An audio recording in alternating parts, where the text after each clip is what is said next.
Hello, ladies and gentlemen. Um, Welcome to the channel.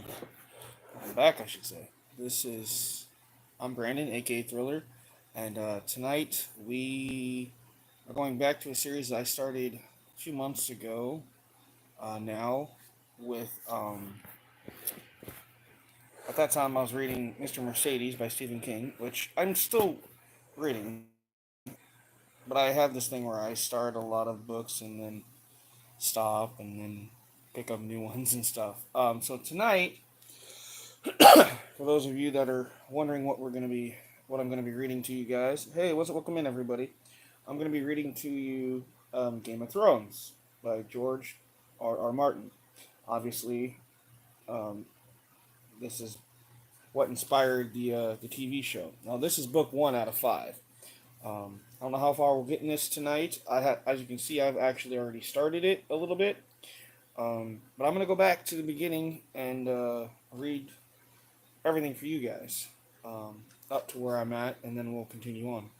Welcome in, Daryl. Welcome in, everybody. So again, we're taking a break from TCW tonight due to the fact that there's a couple fires going on near me, and the smoke is getting absolutely terrible. And with my asthma, it's just not a good idea for me to try to stream wrestling and ruin my voice too much, as you can tell. But I thought, hopefully, maybe that I should be healthy enough to try to read to you guys. So that's what I'm going to try to do. I'm going to try to read. You guys can listen if you want.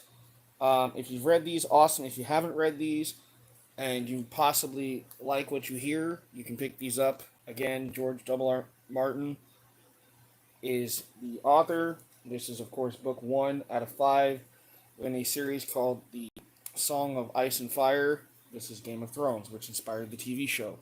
I'm a big fan of the show. Um, and So yeah, I'm gonna try to fix this camera here. I'm using my tablet, so bear with me. It's probably why it looks like I'm looking away from you guys because the camera's over here on this side. But the way I have to position this, it looks like I'm looking away from you guys. But I'm actually looking directly at the screen, which is hilarious. All right, so we're gonna start this. As you can see, I'm right at the prologue. If I go too fast, please let me know. I will try to go as slow as I can. Hopefully, everybody can hear me well. That's the biggest thing right now. So hopefully, you guys can hear me. Um, so please let me know in the comments if you can hear me. I'd appreciate that. Also, don't forget to drop a like, subscribe, all that cool stuff. I know you guys are used to seeing games and stuff, but this is a series I wanted to start, and this is only our second episode of this. All right. Pardon me. So, again, George R. Martin, Game of Thrones, Song of Ice and Fire, Book 1. Alright, here we go. Prologue. So, I'm just going to kind of lean in so you guys can hear me. We should start back, Jared urged as the woods began to grow dark around them. The wildlings are dead. Do the dead frighten you? Sir Waymore Royce asked with just the hint of a smile. Jared did not rise to the bait. He was an old man, past 50, and he had seen the lordlings come and go. Dead is dead, he said. We have no business with the dead. Are they dead? Royce asked softly. What proof have we? We'll save them, Jared said. If he says they are dead, that's proof enough for me. Will had known they would drag him into the quarrel sooner or later. He wished it had been later rather than sooner, though. My mother told me that dead men sing no songs, he put in. My wet nurse said the same thing, Will, Royce replied. Neither believed anything you hear out of woman's tit. By the way, this is not exactly suitable for children, I would assume.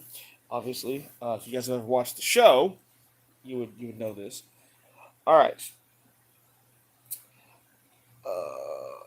There are things to be learned even from the dead, his voice echoed, too loud in the twilight forest. Or twilight forest, sorry. We have a long ride before us, Jared pointed out. 8 days, maybe 9, and night is falling. Welcome in, welcome in. Sir Waymore Royce glanced at the sky with disinterest. It does that every day about this time. Are you unmanned by the dark, Jared? Will could see the tightness around Jared's mouth, the barely suppressed anger in his eyes under the thick black hood of his cloak.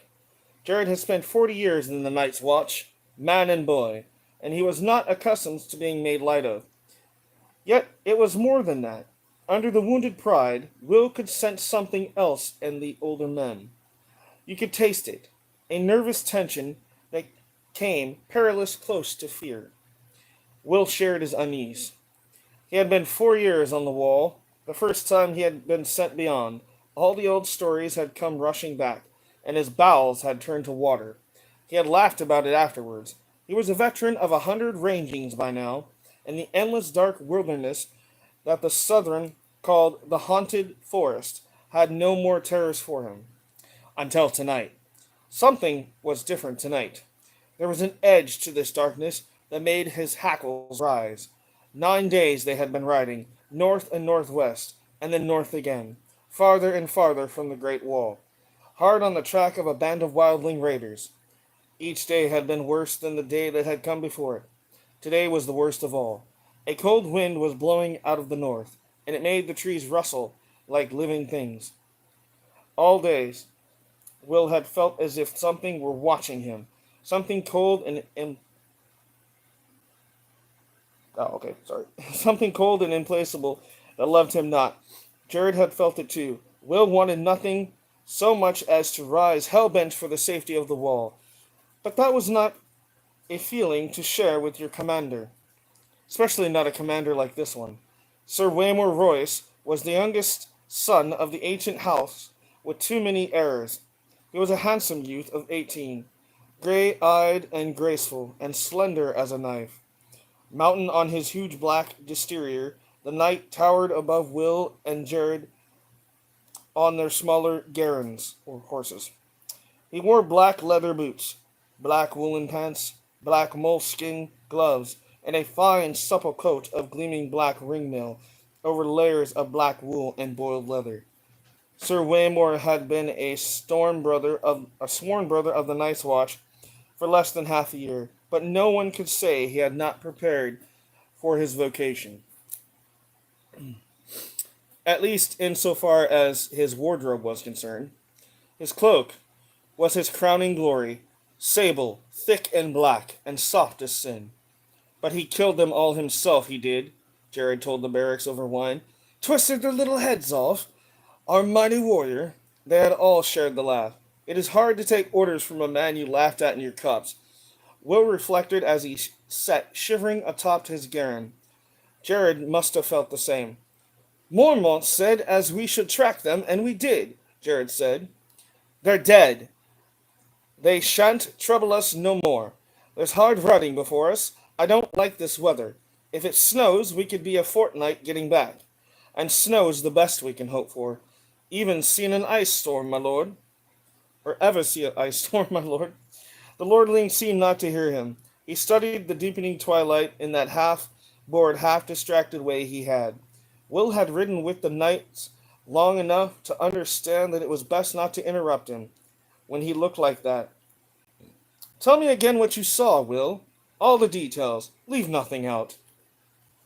Will had been a hunter before he joined the Night's Watch. Well, a poacher in truth. Mallister freeriders had caught him red-handed in the Mallister's own woods, skinning one of the Mallister's own bucks, and it had been a choice of putting on the black or losing a hand.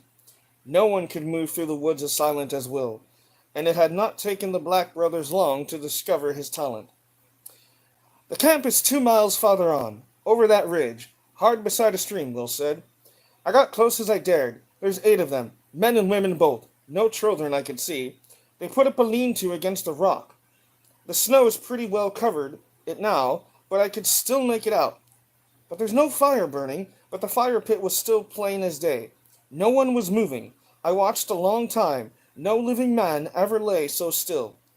Did you see any blood? Well, no, Will admitted. Did you see any weapons? Some swords, a few bows. One man had an axe. Heavy-looking, double-bladed, a cruel piece of iron. It was on the ground beside him, right by his hand. Did you make note of the position of the bodies? Will shrugged. A couple are sitting up against the rock, most of them on the ground, fallen like. Or sleeping, Royce suggested. Fallen, Will insisted. There's one woman up an ironwood, half hid in the branches. A Far Eyes. He smiled thinly. I took care. She never saw me. When I got closer, I saw that she wasn't moving neither. Despite himself, he shivered. You have a chill? Royce asked. Some, Will muttered. The wind, my lord. The young knight turned back to his grizzled man at arms. Frost fallen leaves whispered past them, and Royce's destrier moved restlessly. What do we think might have killed these men, Jared? Sir Waymore asked casually. He admitted the drape of his long sable cloak. It was the cold, Jared said with iron, certainly. I saw men freeze last winter, and the one before. When I was half a boy, everyone talks about snow 40 feet deep, and how the ice wind comes howling out of the north. But the real enemy is the cold. It steals up on you quieter than will.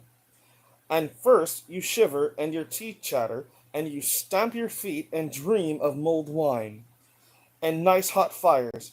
It burns, it does. Nothing burns like the cold, but only for a while.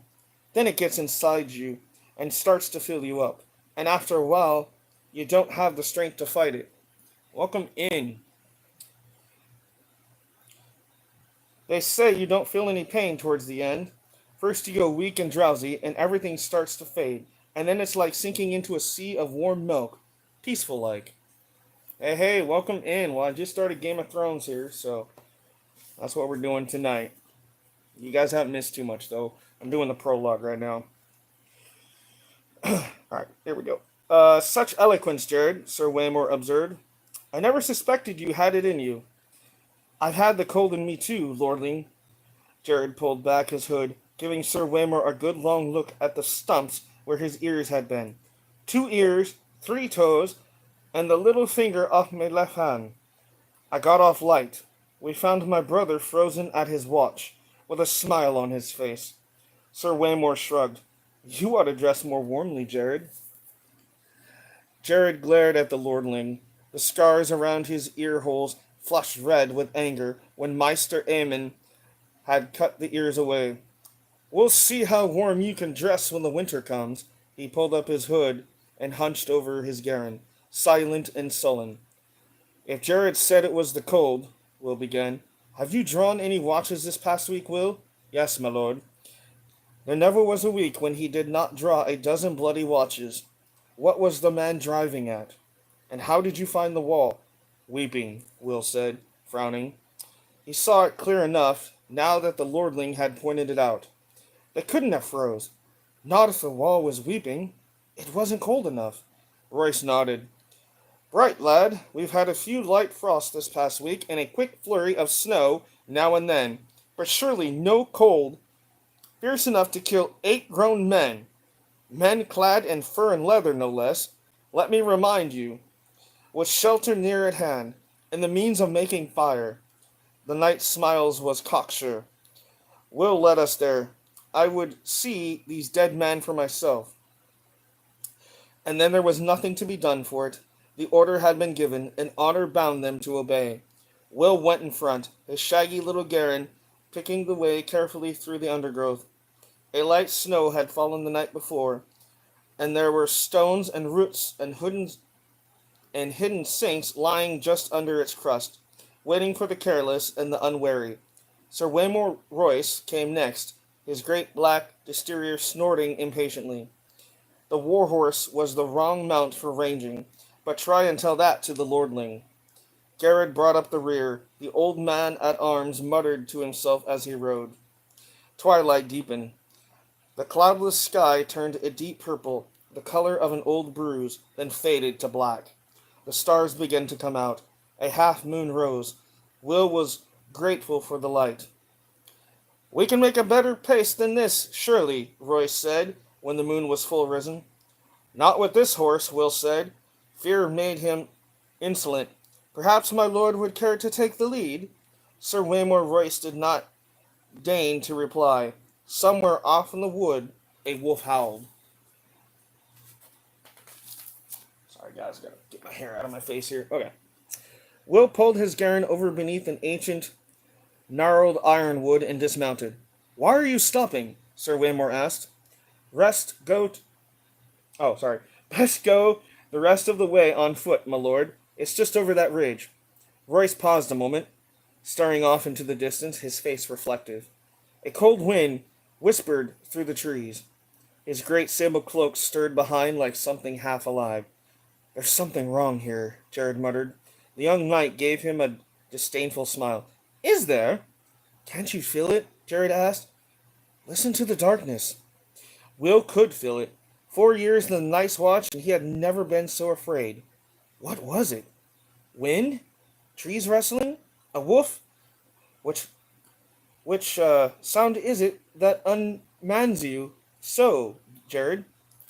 Oh, sorry, guys, I got something in my eyes. Oh. Remember, there's fires going on, so I've got, like, ash and stuff coming from my air conditioner right now. It's like, ah. Okay. Where was I? Oh, crap. Oh. Sorry, guys. When Jared did not answer, Roy slid gracefully from his saddle. He tied the destrier securely to a low-hanging limb, well away from the other horses, and drew his long sword from its sheath. Jewels glittered in his hilt, and the moonlight ran down the shining steel. It was a splendid weapon, castle-forged and new-made from the looks of it. Will doubted it had ever been swung in anger. The trees press close here, Will warned. That sword will tangle you up, my lord. Better a knife. If I need instruction, I will ask for it, the young lord said. Jared, stay here. Guard the horses. Jared dismounted. We need a fire. I'll see to it. How big a fool are you, old man? If there are enemies in this wood, a fire is the last thing we want. There's some enemies a fire will keep away, Jared said. Bears, and direwolves, and other things. Sir Waymore's mouth became a hard line. No fire. Jared's hood shadowed his face, but Will could see the hard glitter in his eyes as he stared at the knight. For a moment he was afraid the older man would go for his sword. It was a short, ugly thing, its grip discolored by sweat, its edge nicked from hard use, but Will would not have given the iron bob for the lordling's life if Jared pulled it from its scabbard. Interesting wording here, so just bear with me on these, okay? Finally, Jared looked down. No fire, he muttered, low under his breath. Royce took it for acquiescence. I think that's how I said that, sorry. I do know how to read, guys. It's just some of these words are a little funky. Royce took it for acquiescence and turned away. Lead on, he said to Will. Will threaded their way through a thicket, then started up the slope to the low ridge where he had found his vantage point under a sentinel tree. Under the thin crust of snow, the ground was damp and muddy, slick footing with rocks and hidden roots to trip you up. Will made no sound as he climbed. Behind him he heard the soft metallic slither of the lordling's ringmail, the rustle of leaves, and muttered curses as reaching branches grabbed at his longsword and tugged on his splendid sable cloak. The great sentinel was right, there at the top of the ridge, where Will had known it would be, its lowest branches a bare foot off the ground. Will slid in underneath, flat on his belly in the snow and in the mud, and looked down on the empty clearing below. His heart stopped in his chest. For a moment he dared not breathe. Moonlight shone down on the clearing, the ashes of the fire pit, the snow-covered lean-to, the great rock, the little half-frozen stream. Everything was just as it had been a few hours ago. They were gone. All the bodies were gone. Gods! He heard behind him. A sword slashed at the branch as Sir Waymore Royce gained the ridge. He stood there beside the sentinel, long sword in hand, his cloak billowing behind him as the wind came up, outlined nobly against the stars for all to see. Get down! Will whispered urgently. Something's wrong. Royce did not move. He looked down at the empty clearing and laughed. Your dead man seemed to have moved camp, Will. Will's voice abandoned him. He groped for words, that did not come. It was not possible. His eyes swept back and forth over the abandoned campsite, stopped on the axe. A huge double-bladed battle axe, still lying where he had seen it last, untouched, a valuable weapon. On your feet, Will, Sir Waymore commanded. There's no one here. I won't have you hiding under a bush. Reluctantly, Will obeyed. Sir Waymore looked him over. Gosh, I'm sorry if I'm doing that. Sir Waymore looked him over with open disapproval. I am not going back to Castle Black, a failure in my first ranging. We will find these men. He glanced around. Up the tree. Be quick about it. Look for a fire. Sorry. Will turned away, wordless. There was no use to argue. The wind was moving. It cut right through him. It went to the tree, a vaulting gray-green sentinel, and began to climb. Soon his hands were sticky with sap, and he was lost among the needles. Fear filled his guts like a meal he could not digest. He whispered a prayer to the nameless gods of the woods, and sipped his dirk free of its sheath. He put it between his teeth to keep both hands free for climbing. The taste of cold iron in his mouth gave him comfort. Down below, the lordling called out suddenly, Who goes there? Will heard uncertainty in the challenge. He stopped climbing. He listened, and he watched. The woods gave answer. The rustle of leaves, the ice rush of the stream, a distant hoot of a snow owl. The others made no sound. Will saw movement from the corner of his eye, pale shapes, gliding through the woods. He turned his head, glimpsed a white shadow in the darkness. Then it was gone. Branches stirred gently in the wind, scratching at one another with wooden fingers. Will opened his mouth to call down a warning, and the words seemed to freeze in his throat. Perhaps he was wrong. Perhaps it had only been a bird, a reflection on the snow, perhaps. Some trick of the moonlight. What had he seen after all, anyway? Will, where are you? Sir Waymore called up. Can you see anything? He was turning in a slow circle, and suddenly wary, his sword in hand. He must have felt them, as Will felt them. There was nothing to see. Answer me! Why is it so cold? It was cold. Shivering, Will clung more tightly to his perch, his face pressed hard against the trunk of the sentinel. He could feel the sweat, sticky sap on his cheek. A shadow emerged from the dark of the wood. It stood in front of Royce. Tall it was, and gaunt, and had and hard as old bones, with flesh pale as milk.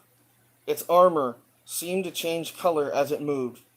Here it was, white as new fallen snow, there black as shadow, everywhere dappled with the deep gray green of the trees. The patterns ran like moonlight on water with every step it took. Will heard the breath go out of Sir Waymore's voice in a long hiss. Come no farther, the lordling warned. His voice cracked like a boy's. He threw the long sable cloak back over his shoulders to free his arms for battle, and took his sword in both hands. The wind had stopped. It was very cold. The, the other slid forward on silent feet. In its hand was a longsword, like none that Will had ever seen. No human metal had gone into the forging of this blade. It was alive with moonlight, translucent, a shard of crystal so thin that it seemed almost to vanish when seen edge on. There was a faint blue shimmer to the thing, a ghost light that played around its edges, and somehow Will knew it was sharper than any razor. Sir Waymore met him bravely. Dance with me, then. He lifted his sword high over his head, defiant. His hands trembled from the weight of it, or perhaps from the cold, yet in that moment, Will thought he was a boy no longer, but a man of the night's watch. The other halted. Will saw its eyes, blue, deeper and bluer than any human's eyes, a blue that burned like ice. They fixed on the longsword trembling on high, watched the moonlight running cold along the metal. For a heartbeat he dared to hope. They emerged silently from the shadows, twins to the first, 3 of them, 4, 5. Sir Waymore may have felt the cold that came with them, but he never saw them, never heard them. Will had to call out. It was his duty, and his death if he did. He shivered and hugged the tree and kept his silence. The pale sword came shivering through the air. Sir Waymore met it with steel. When the blades met, there was no ring of metal on metal, only a high, thin sound on the edge of hearing, like an animal screaming in pain. Royce checked a second blow and a third, then fell back a step. Another flurry of blows, and he fell back again. Behind him, to the right, to the left, all around him, the watchers stood patient, faceless, silent, the shifting pattern of their delicate armor making them all but invisible in the wood. Yet they made no move to interfere. Again and again the swords met until Will wanted to cover his ears against the strange, anguished kneeing of their clash. Sir Waymore was panting from the effort now, his breath steaming in the moonlight. Excuse me. His blade was white with frost. The others danced with pale blue light. Then Royce's parry came a beat too late. The pale sword hit through the ring mail beneath his arm. The young lord cried out in pain. Blood welled between the rings. It steamed in the cold, and the droplets seemed red as fire where they touched the snow. Sir Waymore's fingers brushed his side. His moleskin glove came away, soaked with red. The other said something in a language that Will did not know.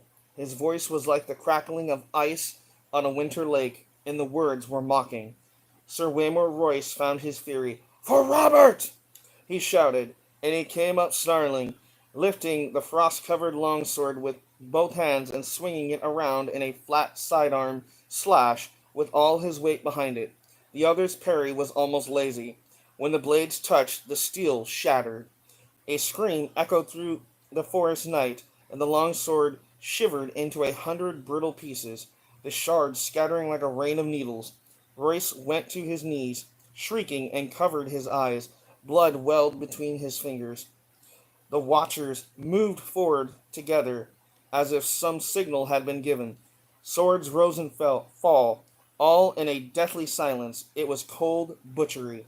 The pale blades sliced through ringmail as if it were silk. Will closed his eyes far beneath him. He heard voices and laughter, sharp as icicles. When he found the courage to look again, a long time had passed, and the ridge below was empty. He stayed in the tree, scarce daring to breathe, while the moon crept slowly across the black sky. Finally, his muscles cramping and his fingers numb with cold, he climbed down. Royce's body lay face down in the snow, one arm outflung. The thick sable cloak had been slashed in a dozen places. Lying dead-like, you saw how young he was. A boy. He found what was left of the sword a few feet away. The ends splintered and twisted like a tree struck by lightning. Will knelt, looking around warily and snatching it up. The broken sword would be his proof. Jared would know what to make of it. And if not him, then surely the old Bear Mormont or Meister Aemon. Would Jared still be waiting with the horses? He had to hurry. Will rose. Sir Waymore Royce stood over him. His fine clothes were a tatter, his face a ruin. A shard from his sword transfixed the blind white pupil of his left eye. The right eye was open. The pupil burned blue. It saw. The broken sword fell from Neverless fingers. Will closed his eyes to pray. Long, elegant hands brushed his cheek, then tightened around his throat. They were gloves in the finest moleskin and sticky with blood, yet the touch was icy cold. Now that's the prologue to Game of Thrones. Now, just in case you're a little curious about what's happening, is the Night's Watch, which are guys that watch this giant ice wall, if you've ever seen the show. They were out doing a raid looking for wildling raiders, and in doing so, they found this one guy, Will, or Jared, found a camp. He went back and told Sir Waymore and the rest of them, hey, let's go check out this camp. They're, they're just laying there. This should be an easy attack for us, right? We could capture them. They show up and everybody's gone. And so they're looking around, hunting around, trying to figure out what's going on, And these creatures or these things come out of the woods and attack them with ice swords. Now, what those things are, you guys will find out later on as the White Walkers, which are like a ice zombie thing. It's very interesting. But anyway, that's the prologue to Game of Thrones. Now, instead of chapters, they're going to go by names. So the first one, believe it or not, is Bronn, or which is short for Brandon. How coincidental, right? All right. So this is from his perspective on what's going on now. So we're going to get introduced to one of the main characters, Bronn. The morning had dawned clear and cold, with a crispness that hinted at the end of summer. They set forth at daybreak to see a man beheaded, 20 in all, and Bronn rode among them, nervous with excitement. This was the first time he had been deemed old enough to go with his lord father and his brothers to see the king's justice done. It was the 9th year of summer and the 7th of Bronn's life. So he's 7 at this point. Okay. The man had been taken outside a small holdfast in the hills. Robb thought he was a wildling, his sword sworn to Mance Rayder, the king beyond the wall. It made Bronn's skin prickle to think of it.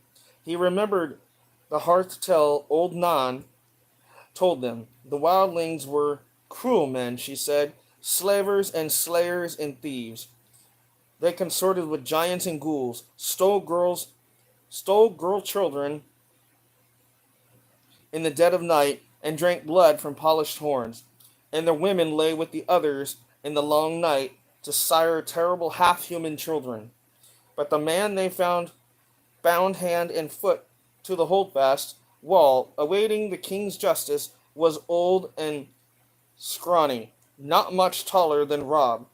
He had lost both ears and a finger to frostbite, and he dressed all in black. Oh, I hate my hair sometimes. Whoopsie. Apparently I skipped a page. Hold on. Oh, yeah, maybe I didn't. The same as a brother of the Night's Watch. Okay, yeah, because he was dressed in black. Same. Okay, got it. Except that his furs were ragged and greasy.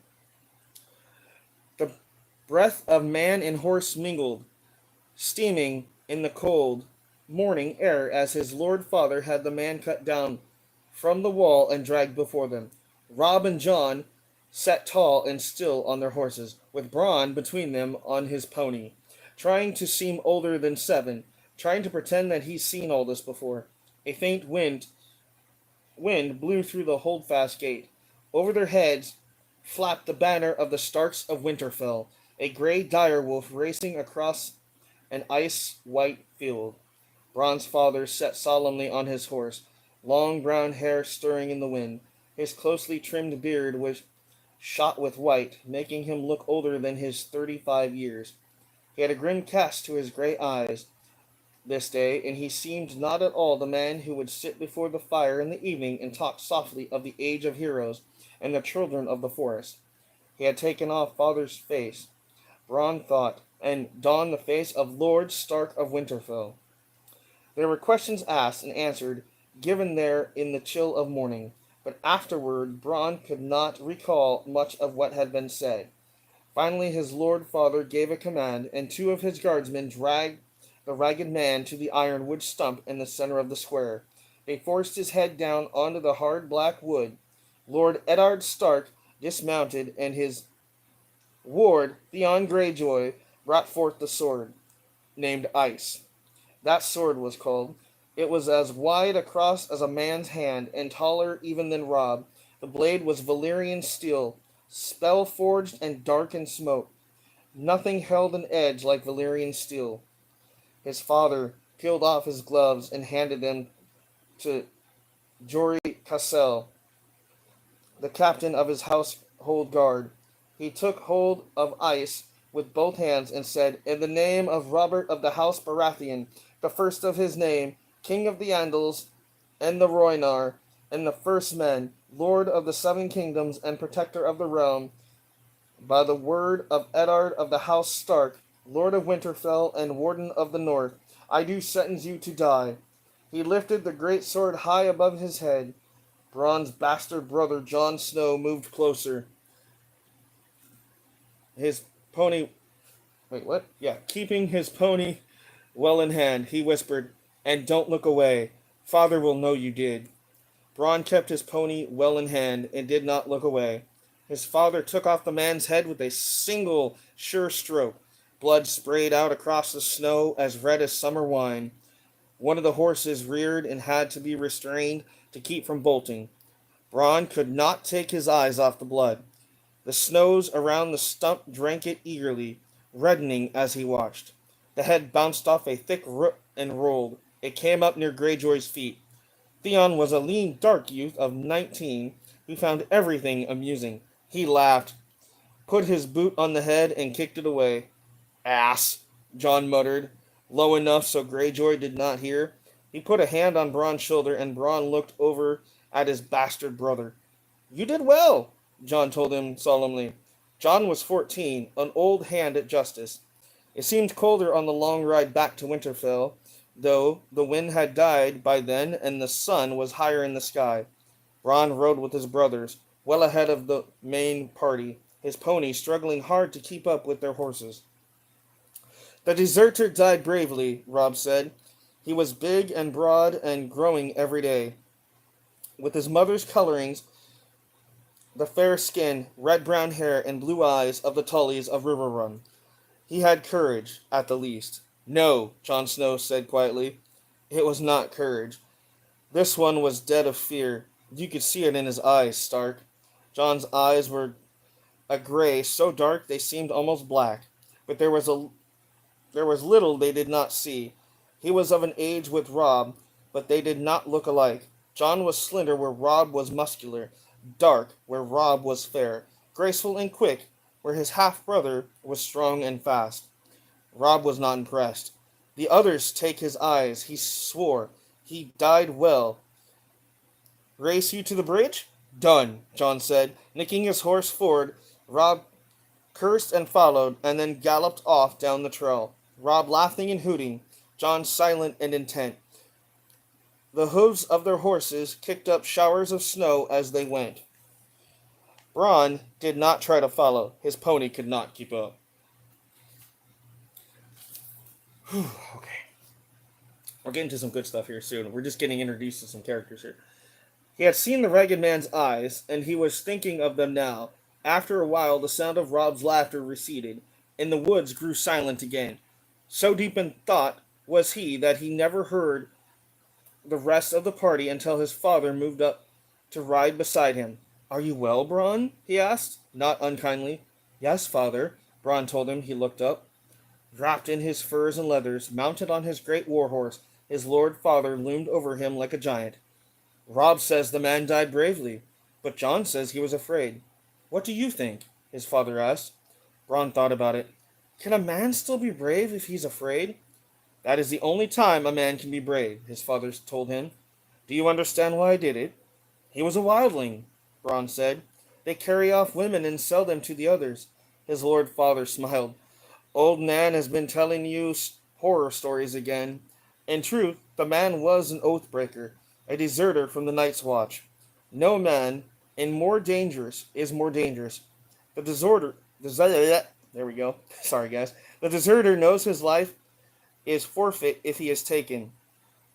So he will not flinch from any crime, no matter how vile.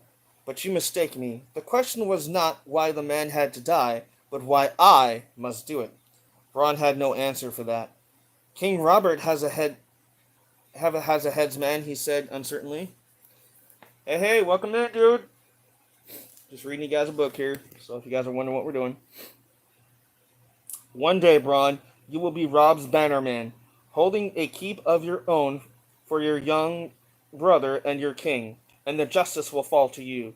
When that day comes, you must take no pleasure in the task, but neither must you look away. A ruler who hides behind paid executioners soon forgets what death is." This was when Jon reappeared on the crest of the hill before them. He waved and shouted down at them. "Father!" Bron, come quickly! See what Rob has found! Then he was gone again. Jory rode up beside them. Trouble, my lord? Beyond a doubt, his lord father said. Come, let us see what mischief my sons have rooted out now this time. He sent his horse into a trot. Jory and Bron and the rest came after. They found Rob on the riverbank mouth of the bridge, with John still mounted beside him. The late summer snow had been heavy this moon turn. Rob stood knee deep in white, his hood pulled back so the sun shone in his hair. He was cradling something in his arms, while the boys talked in hushed, excited voices. The riders picked their way carefully through the drifts, groping for solid flooring on the hidden, uneven ground. Jory Cassell and Theon Greyjoy were the first to reach the boys. Greyjoy was laughing and joking as he rode. Bronn heard the breath go out of him. Gods! He exclaimed, struggling to keep control of his horse as he reached for his sword. Jory's sword was already out. Rob, get away from it! He called as his horse reared under him. Rob grinned and looked up from the bundle in his arms. She can't hurt you, he said. She's dead, Jory. Bronn was afire with curiosity by then. He would have spurred the pony faster, but his father made them dismount beside the bridge and approach on foot. Bronn jumped off and ran. By then, John, Jory, and Theon Greyjoy had all dismounted as well. What in the seven hells is that? Greyjoy was saying. A wolf, Rob told him. A freak, Greyjoy said. Look at the size of it. Bronn's head was thumping. Oh, sorry. Bronn's heart was thumping in his chest as he pushed through a waist-high drift to his brother's side. Half buried in blood-stained snow, a huge dark shape slumped in death. Ice had formed in its shaggy gray fur, and the faint smell of corruption clung to it like a woman's perfume. Bronn glimpsed blind-eyed, crawling with maggots, a wide mouth full of yellow teeth. But it was the size of it that made him gasp. Oh my! It was bigger than his pony, twice the size of the largest hound in his father's kennel. It's no freak, John said calmly. That's a dire wolf. They grow larger than the other kind. Theon Greyjoy said, There's not been a dire wolf sighted south of the wall in 200 years. I see one now, John replied. Bronn tore his eyes away from the monster. That was when he noticed in the bundle in Rob's arms. He gave a cry of delight and moved closer. The pup was a tiny ball of gray-black fur, its eyes still closed. It nuzzled blindly against Rob's chest as he cradled it, searching for milk among his leathers. Making a sad little whimpering sound, Bronn reached out hesitantly. Go on, Rob told him. You can touch him. Bronn gave the pup a quick nervous stroke, then turned as John said, Here you go. His half-brother put a second pup into his arms. There are 5 of them. Bronn sat down in the snow and hugged the wolf pup up to his face. Its fur was soft and warm against his cheek. Direwolves, loose in the realm. After so many years, muttered Holland, the master of horse. I like it not. It is a sign, Jory said. Father frowned. This is only a dead animal, Jory, he said, yet he seemed troubled. Snow crunched under his boots as he moved around the body. Do we know what killed her? There's something in the throat, Rob told him, proud to have found the answer before his father even asked. There, just under the jaw. His father knelt and groped under the beast's head with his hand. He gave a yank and held it up for all to see. A foot of shattered antler. Tines snapped off, all wet with blood. A sudden silence descended over the party. The men looked at the antler uneasily, and no one dared to speak. Even Bronn could sense their fear, though he did not understand it. His father tossed the antler to the side and cleaned his hands in the snow. I'm surprised she lived long enough to whelp, he said. His voice broke the spell. Maybe she didn't, Jory said. I've heard tales. Maybe that bitch was already dead when the pups came. Born with the dead, another man put in. Worse luck. No matter, said Holland. They'll be dead soon enough, too. Bronn gave a wordless cry of dismay. The sooner the better, Theon Greyjoy agreed. He drew his sword. Give the beast here, Bronn. The little thing squirmed against him as if it heard and understood. No, Bronn cried out fiercely. It's mine. Put away your sword, Greyjoy, Rob said. For a moment, he sounded as commanding as their father. like the lord he would someday be. We will keep these pups. You cannot do that, boy, said Harwin, who was Holin's son. It'd be a mercy to kill them, Holin said. Bronn looked to his lord father for rescue, but got only a frown, a furrowed brow. Holland speaks truly, son. Better a swift death than a hard one from cold and starvation. No, he said. He could feel the tears welling in his eyes, and he looked away. He did not want to cry in front of his father. Robb resisted stubbornly. Sir Roderick's red bitch whelped against last week, he said. It was a small litter, only 2 live pups. She'll have milk enough. She'll rip them apart when they try to nurse. Lord Stark, Jon said. It was strange to hear him call father like that, so formal. Bronn looked at him with desperate hope. There are 5 pups, he told father. 3 male, 2 female. What of it, Jon? You have 5 true-born children, Jon said. 3 sons, 2 daughters. The direwolf is the sigil of your house. Your children were meant to have these pups, my lord. Bronn saw his father's face change, saw the other men exchange glances. He loved Jon with all his heart at that moment. Even at 7, Bronn understood what his brother had done. The Count had come right only because Jon had omitted himself. He had included the girls, including even Reckon, the baby, but not the bastard who bore the surname Snow, the name that custom decreed he be given to all those in the north unlucky enough to be born with no name of their own. Their father understood as well. You want no pup for yourself, Jon? He asked softly. The direwolf graces the banner of House Stark, Jon pointed out. I am no Stark, father. Their lord father regarded Jon thoughtfully. Robb rushed into the silence. He laughed. I will nurse him myself, father, he promised. I will soak a towel with warm milk and give him suck from that. Me too, Bronn echoed. The lord weighed his sons long and carefully with with with his eyes. Easy to say and harder to do. I will not have you wasting the servants' time with this. Yeah, hopefully tomorrow. It depends, because right now I'm dealing with some fires in the area, so there's a lot of smoke. That's why I'm not streaming TCW, just because if my asthma started kicking in, which luckily it hasn't been too bad doing this, but yeah. So hopefully tomorrow. Okay, sorry. I will not have you wasting the servants' time with this. If you want those pups, you will feed them yourselves. Is that understood? Bronn nodded eagerly. The pup squirmed in his grasp, licked at his face with a warm tongue. You must train them as well, their father said. You must train them. The kennel master will have nothing to do with these monsters. I promise you that. And the gods help you if you neglect them, or brutalize them, or train them badly. These are not dogs to beg for treats and slink off at a kick. A direwolf will rip a man's arm off his shoulders as easily as a dog will kill a rat. Are you sure you want this? Yes, father, Bronn said. Yes, Robb agreed. The pups may die anyway, despite all you do. They won't die, Robb said. We won't let them die. Keep them then, Jory. Dismount. Gather up the other pups. It's time we were back to Winterfell. It was not until they were mounted and on their way back that Bronn allowed himself to taste the sweet air of victory by then.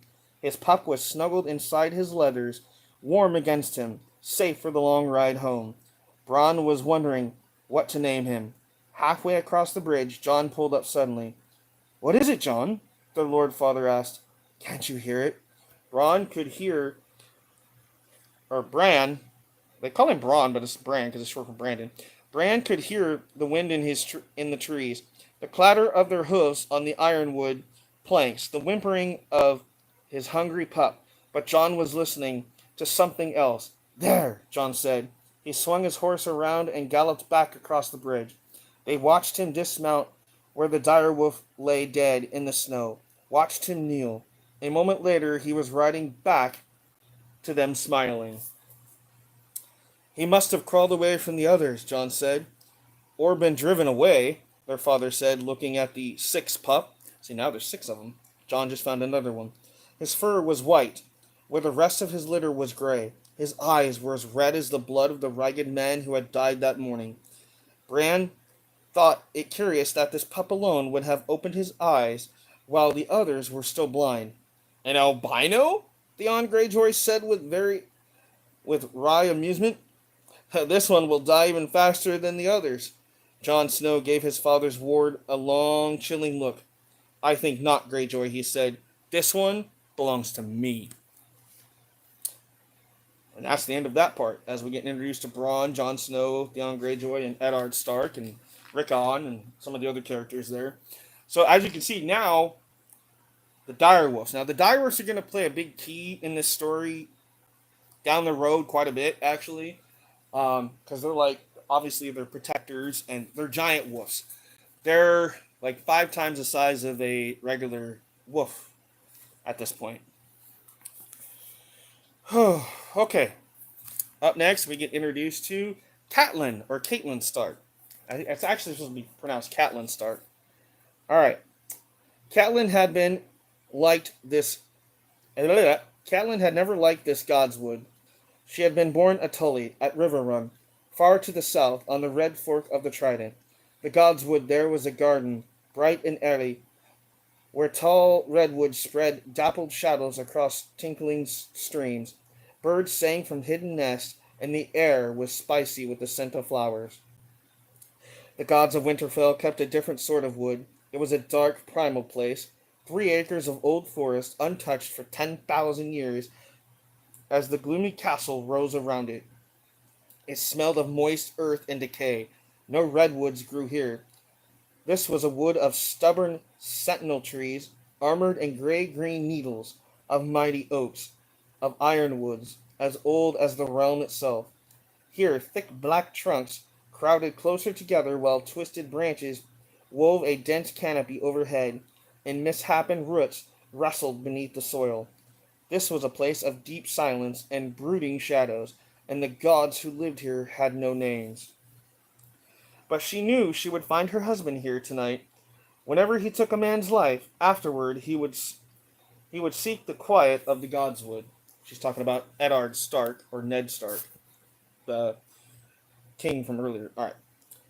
Anyway, Catelyn had been anointed with the 7 oils and named in the rainbow of the light that filled the sept of Riverrun. She was of the faith, like her father and grandfather and his father before him. Her gods had names, and their faces were as familiar as the faces of her parents. Worship was a septon with the censer, the smell of incense, a 7-sided crystal alive with light, voices raising in song. The Tullys kept a godswood at all the great houses, as all the great houses did, sorry. But it was only a place to walk or read or lie in the sun. Worship was for the sept. For her sake, Ned had built a small sept where he might sing to the 7 faces of God, but the blood of the first men still flowed in the veins of the Starks, and his own gods were the old ones, the nameless, faceless gods of the greenwood. They shared with the vanished children of the forest. At the center of the grove, an ancient weirwood brooded over a small pool where the waters were black and cold. The heart tree, Ned called it.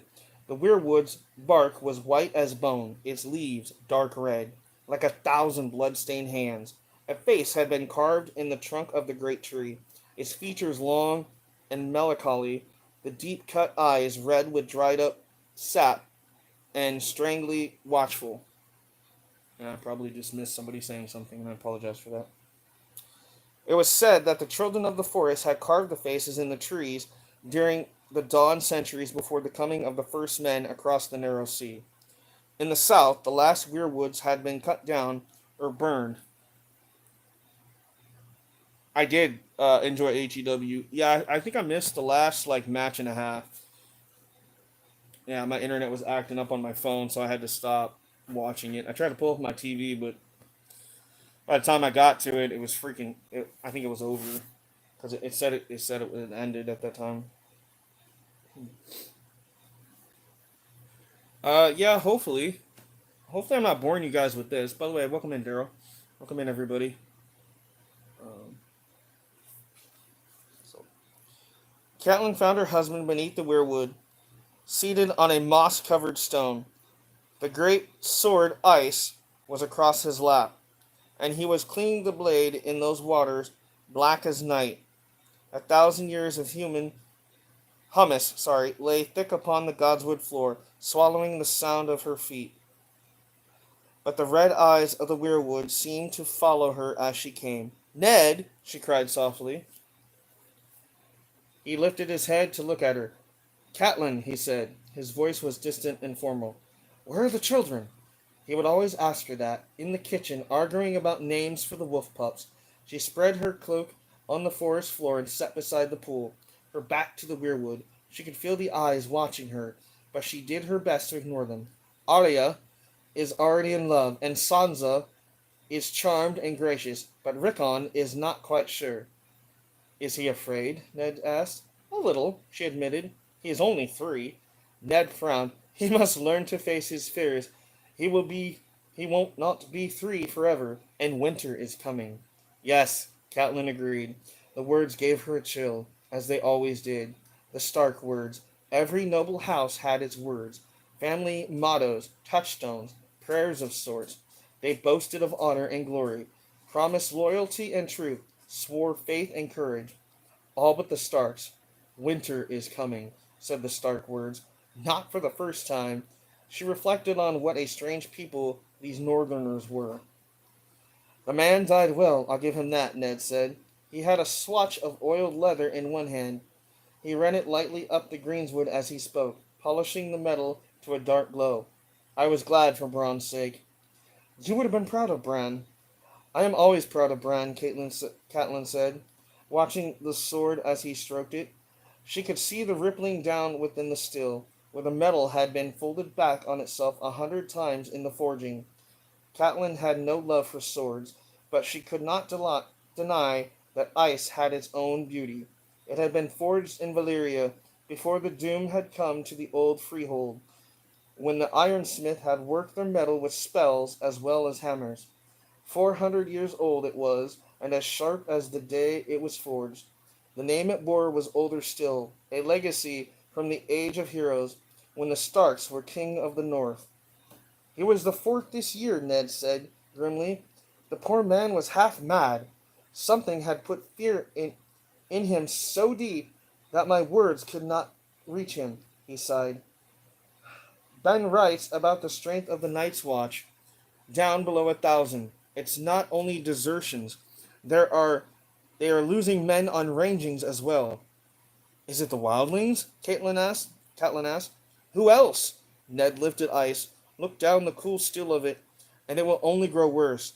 The day may come when I will have no choice but to call the banners and ride north to deal with the king beyond the wall for good and all. Beyond the wall? Excuse me. My apologies. Again, beyond the wall? The thought made Catelyn shudder. Ned saw the dread on her face.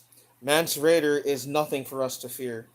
There are darker things beyond the wall. She glanced behind her at the heart tree, the pale bark and red eyes watching, listening, thinking its long, slow thoughts. His smile was gentle. You listen to too many of old Nan's stories just like our children. The others are dead as the children of the forest, gone 8,000 years. Master Lewin, or Meister, sorry, instead of Master, they call him Maester. Maester Lewin will tell you they never lived at all. No living man has ever seen one. Until this morning, no living man had ever seen a direwolf either, Catelyn reminded him. I ought to know better than to argue with a Tully, he said with a rueful smile. He slid ice back into his sheath. You did not come here to tell me crib tales. I know how little you like this place. What is it, my lady? Catelyn took her husband's hand. There was grievous news today, my lord. I did not wish to trouble you until you had cleansed yourself. There was no way to soften the blow, so she told him straight. I am so sorry, my lord. John Arryn is dead. His eyes found hers, and she could see how hard it took him, as he had known it would. In his youth, Ned had fostered at the Eyrie, in the childless Lord Arryn had become a second father to him and his fellow ward, Robert Baratheon. When the mad King Aerys the Second Targaryen had demanded their heads, the Lord of the Early had raised his Moon and Talon banners in revolt rather than give up those he had pledged to protect. And one day, 15 years ago, this second father had become a brother as well, as he and Ned stood together in the sept at Riverrun to wed two sisters, the daughters of Lord Hoster Tully. John, he said, is this news certain? It was the king's seal, and the letter is in Robert's own hand. I saved it for you, he said. I thought I missed a page. Lord Arryn taken quickly. Even Maester Passeau was helpless, but he brought the milk of puppy, so John did not linger in pain. That is some small mercy. Now, what they mean by milk of the poppy is alcohol. So they brought him some alcohol to ease his pain. But they call it, like, milk of the puppy. Because, obviously, poppy seed. Okay, anyway. Just thought I'd let you guys know that. This is some small mercy, I suppose, he said. She could see the grief on his face. But even then, he thought first of her. Your sister, he said. And John's boy. What word of them? Oh, yeah. Okay, yeah, so it's like opium. Thank you for that, Kevin. Yeah, you're right. Yeah, that would make sense. The message said only that they were well and had returned to the Eyrie, Catelyn said. I wish they had gone to Riverrun instead. The Eyrie is high and lonely, and it was ever her husband's place, not hers. Lord John's memory will haunt each stone. I know my sister. She needs the comfort of family and friends around her. Your uncle waits in the Vale. Does he not? John named him Knight of the Gate, I've heard. Catelyn nodded. Brendan will do what he has for her and for the boy. That is some comfort, but still. Go to her, Ned urged. Take the children. Fill her halls with noise and shouts and laughter. That boy of hers needs other children around him, and Liza should not be alone in her grief. Would that I could, Catelyn said. The letter had other tidings. The king is riding to Winterfell to seek you out. It took Ned a moment to comprehend his words, but when the understanding came, the darkness left his eyes. Robert is coming here? When she nodded, a smile broke across his face. Catelyn wished she could share his joy, but she had heard the talk in the yards, a dire wolf dead in the snow, a broken antler in its throat. Dread coiled within her like a snake, but she forced herself to smile at this man she loved, this man who put no faith in signs. I knew that would please you, she said. We should send word to your brother on the wall. Yes, of course, he agreed. Ben will want to be here. I shall tell Maester Luwin to send his swiftest bird. Ned rose and pulled her to her feet. Damnation, how many years has it been? And he gave us no more notice than this? How many in his party did the message say? I would think 100 knights at the least, with all their retainers, and half again as many free riders. Cersei and the children travel with them. Robert will keep an easy pace for their sakes, he said. It is just as well. That will give us more time to prepare. The Queen's brothers are also in the party, she told him. Ned grimaced at that. There was small love between him and the Queen's family. Catelyn knew the Lannisters of Castle Rock had come late to Robert's cause, when victory was all but certain, and he had never before given them. Well, it's the price for Robert's company in an infestation of Lannisters. So be it. It sounds as though Robert is bringing half his court. Where the king goes, the realm follows, she said. It will be good to see the children. The youngest was still sucking on the Lannister woman's teat the last time I saw him. He must be what, 5 by now? Prince Tommen is 7, she told him. The same age as Bronn. Please, Ned, guard your tongue. The Lannister woman is our queen, and her pride is said to grow with every passing year. Ned squeezed her hand. There must be a feast, of course, with singers, and Robert will want to hunt. I shall send Jory south with an honor guard to meet them on the King's Guard and escort them back. Gods, how are we going to feed them all? On his way already, you said? Damn the man. Damn his royal hide. Let's see, how long have I been doing this? Oh, a little over an hour. That's not bad. Now comes my favorite part, because this is a character that I fell in love with as soon as I seen her. Uh, just because of who she is and what she represents. And a lot of the show is based around her. And I'm sure the books are too. Daenerys. Daenerys Targaryen, the mother of dragons. Which, we'll get to that part eventually, I'm sure. But let's see how far we can get with this tonight. Alright, Daenerys. Her brother held the gown up for her inspection. This is beauty. Touch it.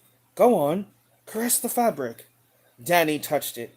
The cloth was so smooth that it seemed to run through her fingers like water.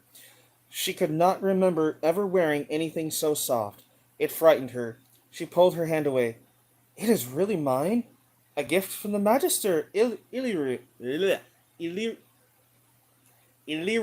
Sorry, Viserys said, smiling. Her brother was in a high mood tonight. The color will bring out the violet in your eyes, and you shall have gold as well, and jewels of all sorts. Illyrio has promised tonight you must look like a princess. A princess, Danny thought. She had forgotten what that was like. Perhaps she had never really known. Why does he give us so much? She asked. What does he want from us? For nigh on half a year they had lived in the Magister's house, eating his food, pampered by his servants. Danny was 13, old enough to know that such gifts seldom come without their price, here in the free city of Pentos. Illyrio is no fool, Viserys said. He was a gaunt young man with nervous hands and a feverish look in his pale lilac eyes. The Magister knows that I will not forget my friends when I come into my throne. Danny said nothing. Magister Illyrio was a dealer in spices, gemstones, dragon bone, and other less savory things. He had friends in all of the 9 free cities, it was said, and even beyond in Vastothrak, in the fabled lands beside the Jade Sea. It was also said that he'd never seen a friend he wouldn't cheerfully sell for the right price. Danny enlisted to the talk in the streets, and she heard those things, but she knew better than to question her brother when he wove his web of dream. His anger was a terrible thing when roused.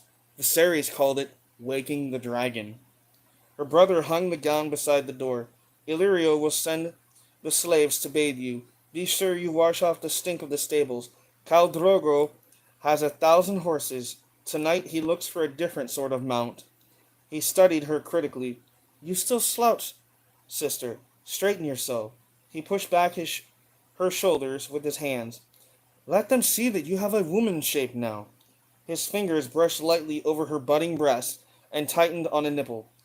You will not fail me tonight, for if you do, it will go hard for you. You don't want to wake the dragon, do you? His fingers twisted hers.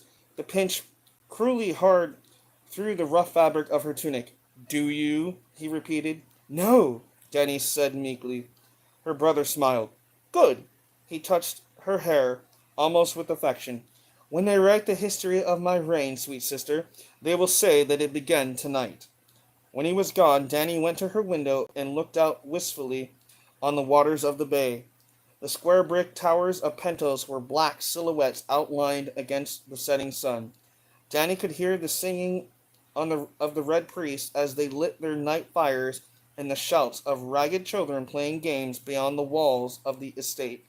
For a moment she wished she could be out there with them, barefoot and breathless, and dressed in tatters, with no past and no future, and no feast to attend in Khal Drogo's manse. Man, yeah, man.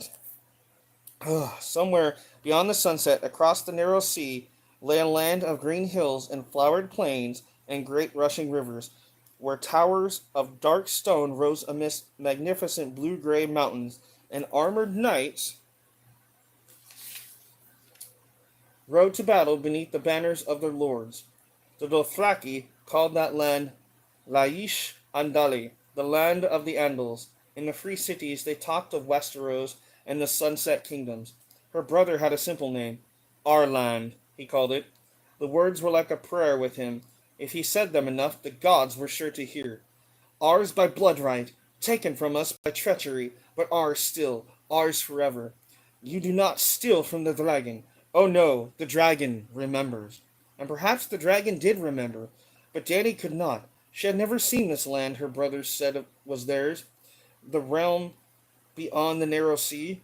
These places he talked of, Castle Rock, in the Eyrie, Highgarden, in the old Vale of Erin, Dorne, in the Isle of Faces. They were just words to her.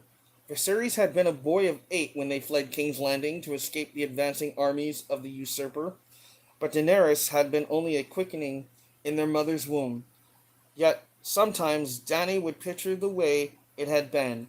So often had her brother told her the stories, the midnight flight to Dragonstone, moonlight shimmering on the ship's black sails, her brother Rhaegar battling the usurper in the bloody waters of the Trident and dying for the woman he loved, the sack of King's Landing by the one Viserys called the usurper's dogs, the Lord Lannister and Stark, Princess Ilia of Dorne pleading for mercy as Rhaegar's arrow was ripped from her breast and murdered before her eyes.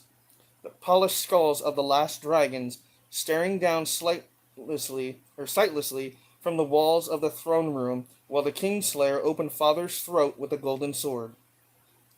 She had been born on Dragonstone 9 moons after their fight, while a raging summer storm threatened to rip the island fastness apart. They said that storm was terrible. The Targaryen fleet was smashed while it lay at anchor, and huge stone blocks were ripped from the parapets and sent hurtling into the wild waters at the narrow sea. Her mother had died birthing her, and for that her brother Viserys had never forgiven her. She did not remember Dragonstone either. They had run again, just before the usurper's brother set sail with his new built fleet. By then only Dragonstone itself, the ancient seat of their house, had remained of the 7 kingdoms that had once been theirs. It would not remain theirs for long. The garrison had been prepared to sell them to the usurper, but one night Sir Willem Darley and 4 loyal men had broken into the nursery and stolen them both, along with her wet nurse, and set sail under cover of darkness for the safety of the Bravosian coast. She remembered Sir Willem dimly, a great grey-bearded man, half blind, roaring and bellowing orders from his sickbed. The servants had lived in terror of him, but he had always been kind to Dany. He called her little princess and sometimes my lady, and his hands were soft and old as leather. He never left his bed though, and the smell of sickness clung to him day and night. A hot, moist, sickly sweet odor. That was when they lived in Bravos, in the big house with the red door. Dany had her own room there, with a lemon tree outside her window. After Sir Willem had died, the servants had stolen what little money they had left, and soon after they had been put out of the big house. Dany had cried when the red door closed behind them forever.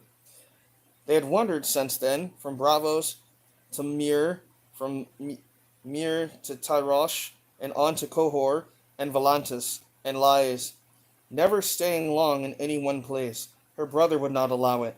The usurper's hired knives were close behind them. He insisted, though Dany had never seen one. At first, the magisters and archons and merchant princes were pleased to welcome the last Targaryen to their homes and tables, but as the years passed and the usurper continued to sit upon the Iron Throne, doors closed and their lives grew meaner. Years passed, they had been forced to sell their last few treasures, and now even the coin they had gotten from Mother's crown was gone. In the alleys and wine and sink of Pentos, they called her brother the Beggar King.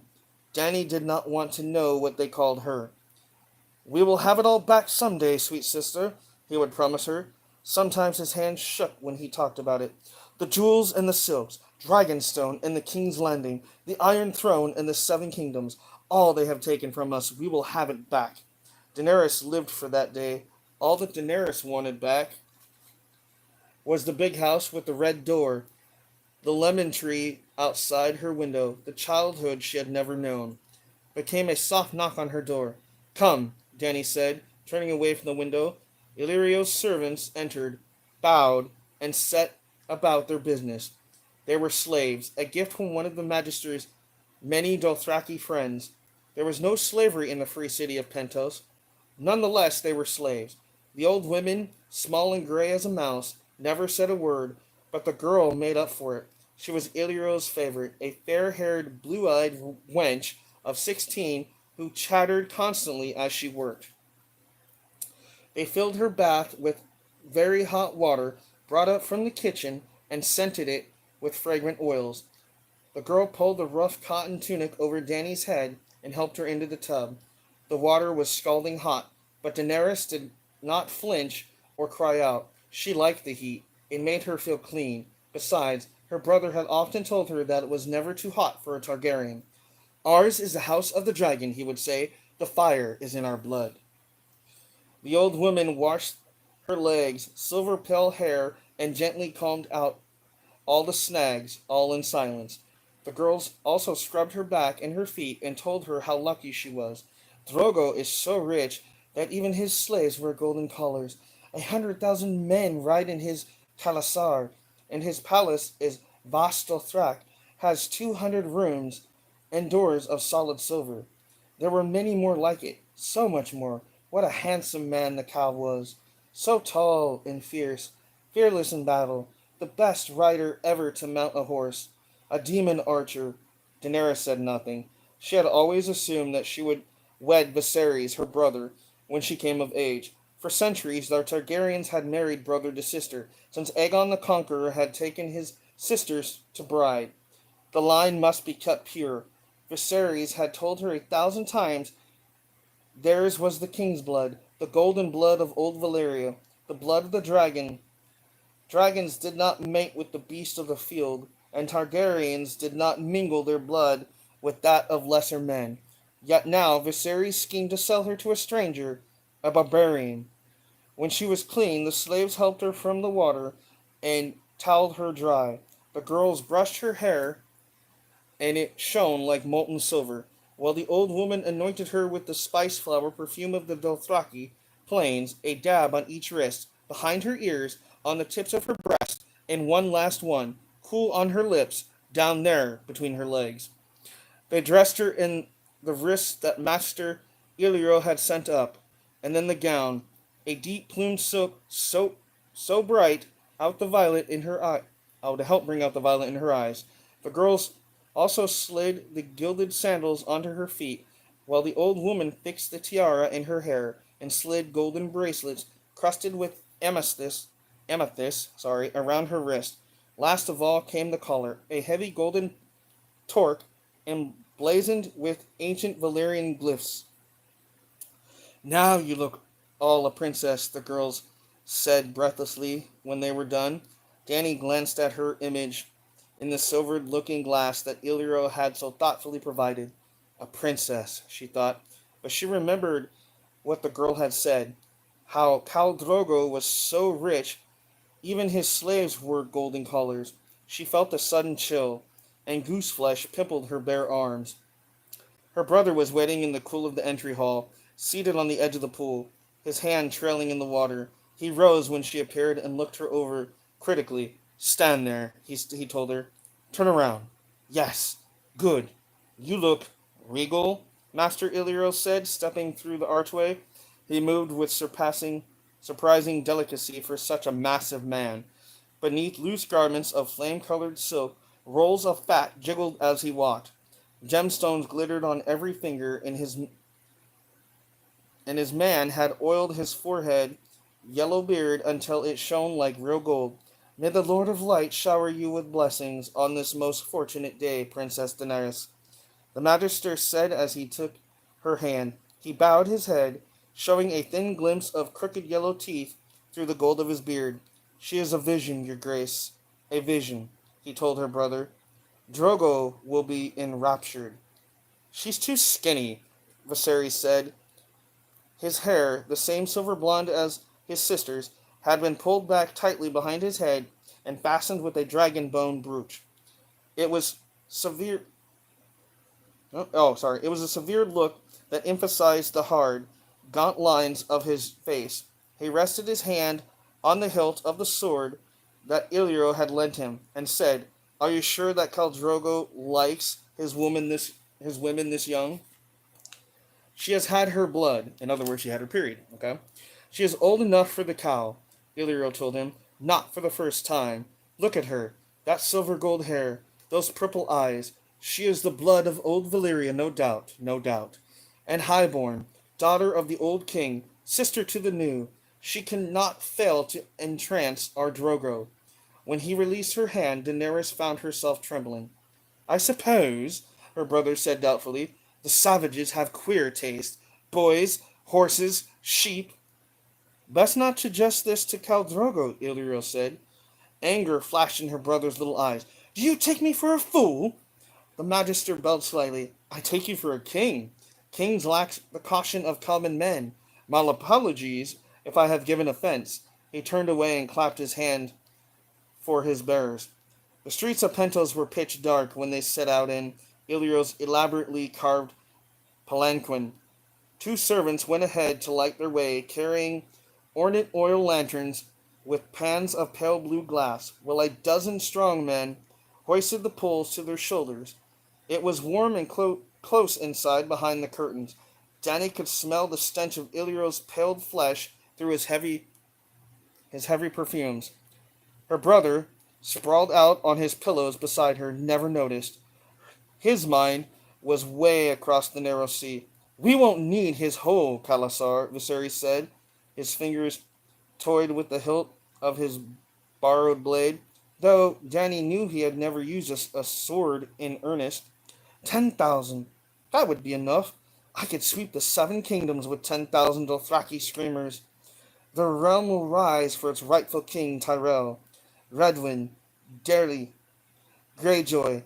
They have no more love for the usurper than I do. The Dornish men, born to avenge Ilya and her children, and the small folk will be with us. They cry out for their king." He looked at Illyrio anxiously. "They do, don't they?" "They are your people, and they love you very well," Master Illyrio said amiably. "In Holdfast all across the realm, men lift secret toasts to your health, while women sew dragon banners and hide them against the day of your return from across the water." He gave a massive shrug, or so my agents tell me. Danny had no agents, no way of knowing what anyone was doing or thinking across the narrow sea, but she mistrusted Illyrio's sweet words as he mistrusted everything about Illyrio. Her brother was nodding eagerly. "However, I shall kill the usurper myself," he promised, who has who had never killed anyone, "as he killed my brother Rhaegar, and Lannister too, the Kingslayer, for what he did to my father." "That would be most fitting," Master Illyrio said. Danny saw the smallest hint of a smile playing around his full lips, but her brother did not notice. Nodding, he pushed back a curtain and stared off into the night, and Danny knew he was fighting the battle of the Trident once again. The 9-towered manse of Khal Drogo sat beside the waters of the bay, its high brick walls overgrown with pale ivy. It had been given to the Khal by the Magister of Pentos, Illyrio told them. The free cities were always generous with the horse lords. "It is not that we fear the barbarians," Illyrio would explain with a smile. "The Lord of Light would hold our city walls against 1,000,000 Dothraki, or so the Red Priest promises.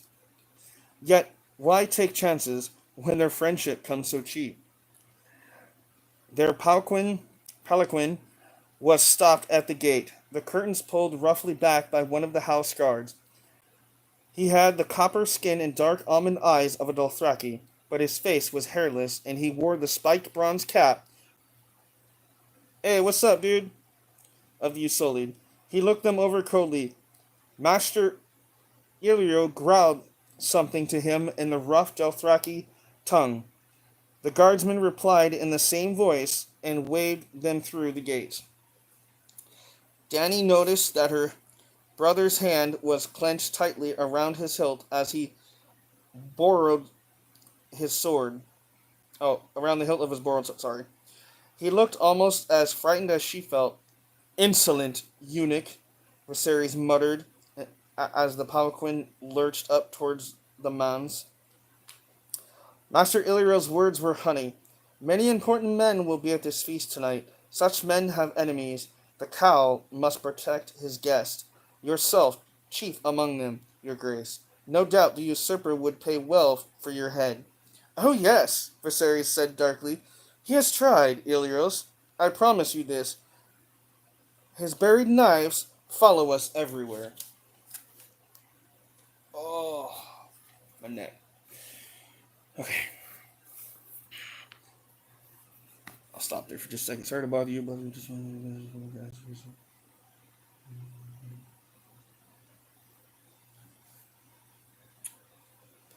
But am I missing out on the season pass along with the other DLC wrestlers? It's on your advice, and I wanted to ask because I'm interested. Yeah, I if it was me, I would get the season pass because um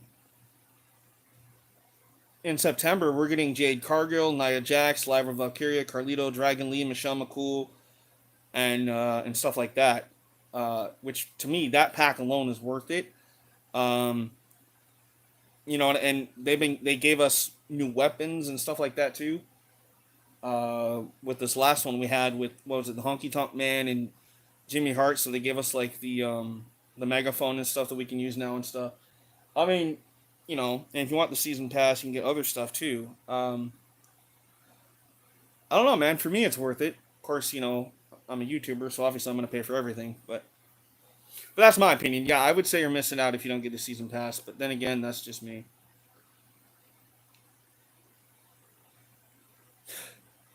I was gonna say, Kevin, yeah, you're right. Listening to this reminded you of the HBO show ended without revealing Jon Snow's paternity. Which it's funny because after House of Dragons, apparently they are supposed to do a show about Jon Snow. So maybe that's where they talk about it. I mean, I've heard rumors about it. So we'll just have to see what happens. I want to ask what was coming out. So we have Post Malone. Yeah, right now we have Post Malone and ECW, and then if you have the pre-order, you'll have the Cody Rhodes and all that stuff, plus the WrestleMania 40 pack. Now this week we're supposed to get the Pat McAfee pack, and then we don't have anything in August, which I think is complete bullshit. And then in September we get the Jade Cargo pack and all that, and then we get nothing until November, which is our last pack, which is the WCW pack. So, yeah. After this week, we'll have 2 DLCs left, unless they decide to give us extra stuff, which would be nice. But anyway, back to this. I'm going to try to finish up at least this little bit here. I've only got like a page and a half, give or take, and then I'm probably going to end it tonight, as it is getting late, and it's really hot, and that smoke is filling my house. Like it is. Like I said, it's coming through the air conditioner. My fans are blowing it around, but if I turn the fans off and stuff, then it gets like 90 to 100 degrees in here. So I'm gonna have to figure out how to get rid of this smoke the best I can. All right, back to where we was. The palanquin slowed, and stopped. The curtains were thrown back, and a slave offered a hand to help Daenerys out.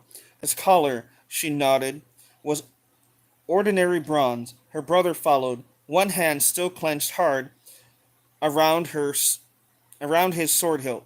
It took 2 strong men to get Magister Illyrio back on his feet. Apparently he's a really fat guy, which they didn't really portray that as him being fat in the show. Again, the book is really going to differ from the show, but it does have certain parts that are going to follow the show, which is kind of cool. So far, it's kind of doing that, except for that prologue part. The prologue part, it happened way different than what they have in the book. Anyway, inside the manse, the air was heavy with the scent of spices, pinch fire, and sweet lemon and cinnamon. They were escorted across the entry hall, where a mosaic of colored glass depicted the doom of Valyria. Oil burned in black iron lanterns all along the walls, beneath an arch of twining stone leaves. A eunuch sang their coming. Viserys of the House Targaryen, and the third of his name, he called in a high, sweet voice. King of the Andals, and the Rhoynar, and the First Men, Lord of the 7 Kingdoms, and Protector of the Realm. His sister, Daenerys Stormborn, Princess of Dragonstone. His honorable host, Illyrio Mopatis or Mopatis of master or magister of the free city of Pentos. They stepped past the tunic into a pillared courtyard overgrown in pale ivy. Moonlight painted the leaves in shades of bone and silver as the guests drifted amongst them.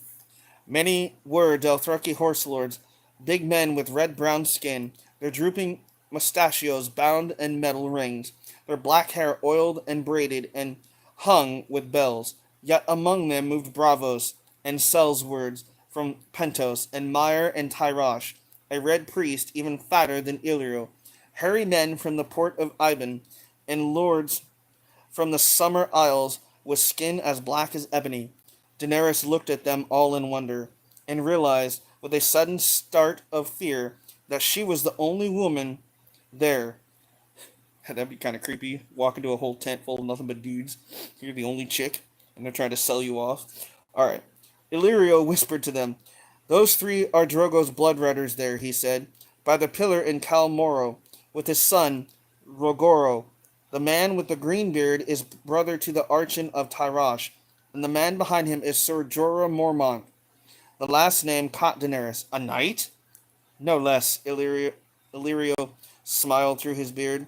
Anointed with the seven oils by the High Septon himself. What is he doing here? She blurted. The usurper wanted his head, Illyrio told them. Some trifling affront. He sold some poachers up to a Tyroshi slaver instead of giving them to the Night's Watch. Absurd law. Hold on, guys. I'm just trying to see if I can.